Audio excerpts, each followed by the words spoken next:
दुआ करी अल्लाह नबी दे मनने वाले ते रहम कर, ऐ ते मुल्क ते रहम कर, दुनिया ते रहम कर, लेकिन जालिमां को बचा तुहानू परवरदिगार, नहीं करना ऐ मुल्क जेड़ा ना छड़ कुछ नहीं करना चाह। नहीं नहीं अल्लाह करेगा, अल्लाह करेगा यार अल्लाह नाराज है इन्हां तुहाडे नाल, ओ शरीर कने करना ना दी अपने मुल्क दी समझी तोड़ती है ना, उन्हें वर्ल्ड बैंक औरत और चाचू अल्लाह क्यों नाराज होगा साडे नाल, एने चंगे ते हो मसीते तो कोई दुआ मंगना पे दरबार ते कुछ मंगना पे वो ते गल्ला नहीं गा जुत्ती नहीं की वो तो टूटी नहीं की नशे हर बच्चा नशा करता पे साडियां धीयां भैणां बदनाम हो गई जा उनका उन्ना कर जिन्ना गाला कटांगे जा नहीं गाल नहीं ਅਸੀਂ ਅਸੀਂ ਨਬੀ ਦੇ ਮੰਨਣ ਵਾਲੇ बे माशाल्लाह माशाल्लाह ਅਸੀਂ ਨਹੀਂ ਕਿਤੇ ਕਾਇਨਾਤ ਨੂੰ ਮੰਨਦੇ ਸਮਝਿਆ ਸਾਨੂੰ ਨਬੀਅਤ ਵੈਸ ਸਾਹ ਮਿਲਿਆ ਦੁਨੀਆ ਤੇ ਐ ਵੀ ਗਲਤ ਹੈ ਐ ਵੀ ਗਲਤ ਹੈ ਤੇ ਮੈਂ ਬਣਾਣਾ ਇਹ ਜਿਹੜੀ ਚਾਲ ਚੱਲਦੇ ਪਏ ਨਾ ਪਿਆ ਕੇ ਘੂਮਦਾ ਰੇ ਇਹ ਨਾਰ ਲੈ ਨੇ ਇਮਰਾਨ ਮੂਨ ਸਾਰੇ ਹਾਂ ਮੈਨੂੰ ਕਲਮ ਕਿਤੇ ਲੈ ਚੱਲ ਬੇਈਮਾਨ ਲੋਕ ਨੇ ਝੂਠਾ ਕਲਮਾ ਪੜ ਕੇ ਇੰਡੀਆ ਜੋ ਆਏ ਨੇ चाचू बेहतरी कैसे आ सकती है वो भी दसो ਬਿਹਤਰੀ ਇੱਥੇ ਆਏਗੀ ਅਸੀਂ ਬਾਹਰ ਆਵਾਂਗੇ ਸਮਝੀ ਹਾਲ ਦੇ ਤੁਹਾਡੇ ਹੱਕ ਦੇ चाचू वादा हो गया कटे अल्लाह दी कसम गाल नहीं करा ਆਣਾ ਤੁਹਾਨੂੰ ਕੁਸਮ ਆਪਣੇ ਮਾਈ ਬਾਪ ਦੀ गाल हाँ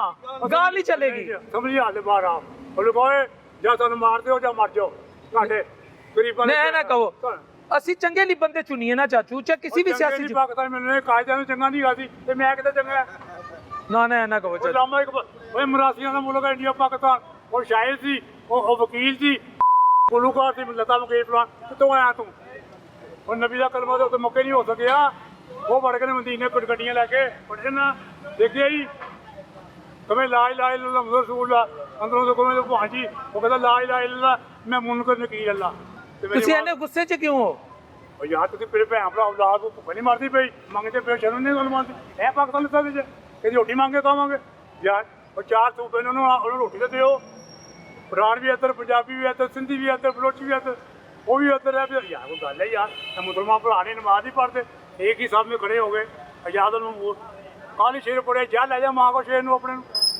हकीम मोहम्मद से फवाद हम तेरे हैं ये जहाँ चीज़ क्या है लो करम तेरे अल्लाह की कह रहे हैं कि मेरे बयाना ब्याह किया ही मेरी अल्लाह तआला का ये था हर चीज़ तेरी है ये भी कहते कहना गला भी मेरा जुत्ती मेरी तू मेरा भरा है उतली मंगल मेरी हेली तेरी छड़ जाई जा ਚਾਚੂ ਨੇ ਡੂੰਘੀਆਂ ਗੱਲਾਂ ਕੀਤੀਆਂ ਨੇ ਚਾਚੂ ਨੇ टाइम भी दिता है ਤੇ ਡੂੰਘੀਆਂ ਗੱਲਾਂ ਕੀਤੀਆਂ सर मैं आप बात करें ना आप तो बात भी नहीं कर रहे अस्सलाम वालेकुम वालेकुम सलाम कल एक तरफ तो है मरियम नवाज शरीफ साहिबा कहती हैं कि 5 साल में हमने 5 लाख घर देने, दूसरी तरफ खान साहब कह रहे हैं जलसा होना चाहिए।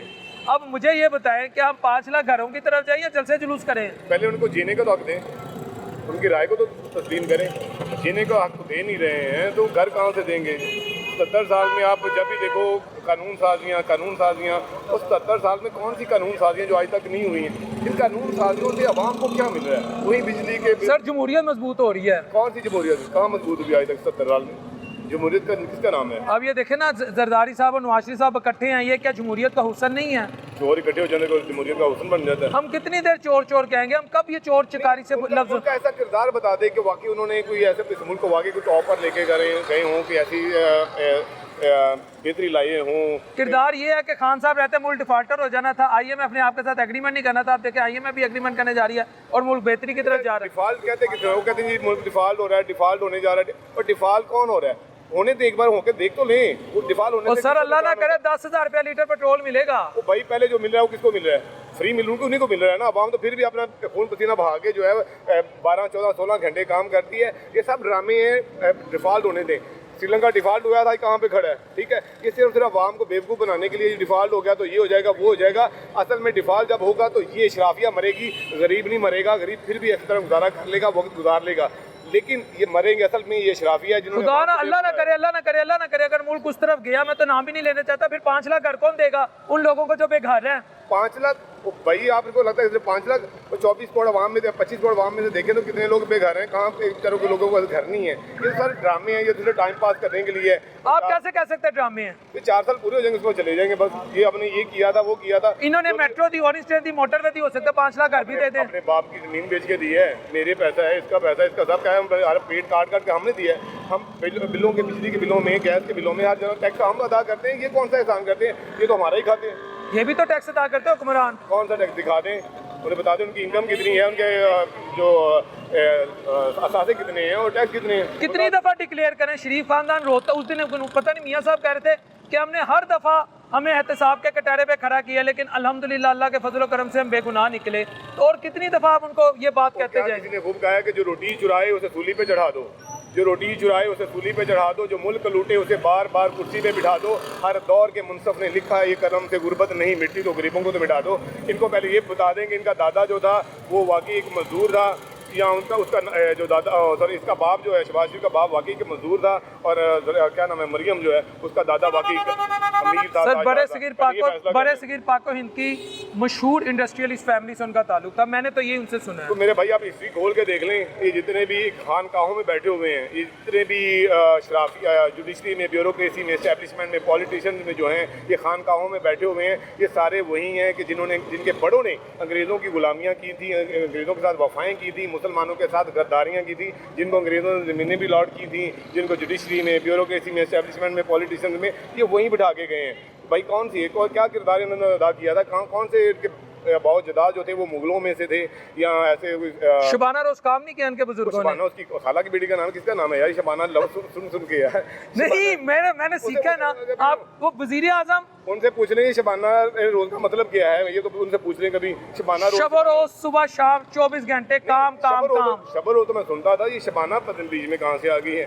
शब रोज तो ठीक था, लगता है नहीं। मियाँ साहब जब कहते हैं शबाना रोज हमने काम किया तो आपको नहीं अच्छा लगता? किसी शबाना पे उन्होंने आग रखी होगी आप देखो ना, तुसी ना करो, मियाँ साहब की मोहब्बत समझो, खुदा का खौफ करें। मेरे लिए मेरा मुल्क सबसे पहले है। और मियाँ साहब इस मुल्क की खिदमत कर रहे हैं। कौन सी खिदमत, कौन सी क्या खिदमत की बता दें मुझे, एक बता दें। कितनी खिदमत है करवाऊं उनकी? हाँ जी, जो हम उनकी कर रहे हैं नहीं, जो उन्होंने इस कौम की है। एक बता दें। मेट्रो, ऑरेंज ट्रेन, बिजली के पावर प्लांट्स। अच्छा ठीक है, पंजाब का बेस्ट एडमिनिस्ट्रेटर। भाई आप बता दें कि आप बिल्कुल नंगे तनंगे हैं, आपके पास खाने के लिए कुछ भी नहीं है, आपके बच्चे जो हैं भूखे हैं, वो स्कूल गोइंग भी नहीं है, ठीक है, बीमार भी हैं, और आप जाओ बैंक से और बैंक से आप 5 लाख रुपए लो और 5 लाख में जाकर आप गाड़ी ले लो, ठीक है, बच्चे आपके स्कूल भी नहीं, उनके सर पे छत भी नहीं, उनके खाने के लिए कुछ भी नहीं है, तो ये तो सिर्फ उसमें क्या है, उसमें आप अपनी याशियों के लिए कर रहे हो। तो क्या उस चलो गाड़ी में बैठ के कपड़े तो छुप जाएंगे ना, आप अपने लिए करोगे तो किसी लड़की को बिठा के आप सैरो तफरीह कराओगे, दिखाओगे मेरे पास गाड़ी है, ठीक है, बच्चे तो आपके वहीं भूखे रह जाएंगे। भाई सबसे पहले रोजगार होता है, जब आप करोगे तो आप करोगे यार मैं 5 लाख लिया है तो मैं से कोई रोजगार, ये मेट्रो बनी रोजगार नहीं मिला था, मोटरवे बनी रोजगार नहीं मिला था, ऑरेंज ट्रेन बनी रोजगार नहीं मिला था। रोजगार मिला है, कितने लोगों का घर उजड़ा है, कितने लोग हैं उस वक्त जो हालात के अंदर है, जिनके कारोबार खत्म हुए थे, उनको क्या मिला था, ठीक है, जो रोड पे आ गए तो बेचारे को क्या मिला था, तो हमें कुर्बानियां नहीं देती। बात सुनिए, ये अभी आपको ऑरेंज ट्रेन नजर आ रही है, सफेद हाथी नजर आ रहा है, ठीक है, इसका इनकम कितनी है और इसका जो एक्सपेंडिचर जो है ना, एक्सपेंसेस वो कितने हैं वो देख लें, ठीक है। इसमें तकरीबन रोज़ाना सफ़र 1 लाख से 1.25 लाख लोग करते हैं, और उसमें तकरीबन 60% वो होते हैं जो रोज़ाना सफ़र करने वाले, 30% 40% वो होते हैं जो कभी सफ़र करते हैं, ठीक है। अब इसका बजट जो है उसका बोझ कौन 13 करोड़ ये पंजाबी दे रहे हैं, जो इसमें सफ़र दूर बैठा हुआ है, जिसको पता भी नहीं ऑरेंज ट्रेन है कैसी, ठीक है, वो भी अदा कर रहा है। तो किस चीज़ का भाई वो चीज़ें चाहिए, ये तो ऐसी चीज़ें खुद लाते हैं। सबसे पहली बात है कि इस मुल्क को कौम चाहिए,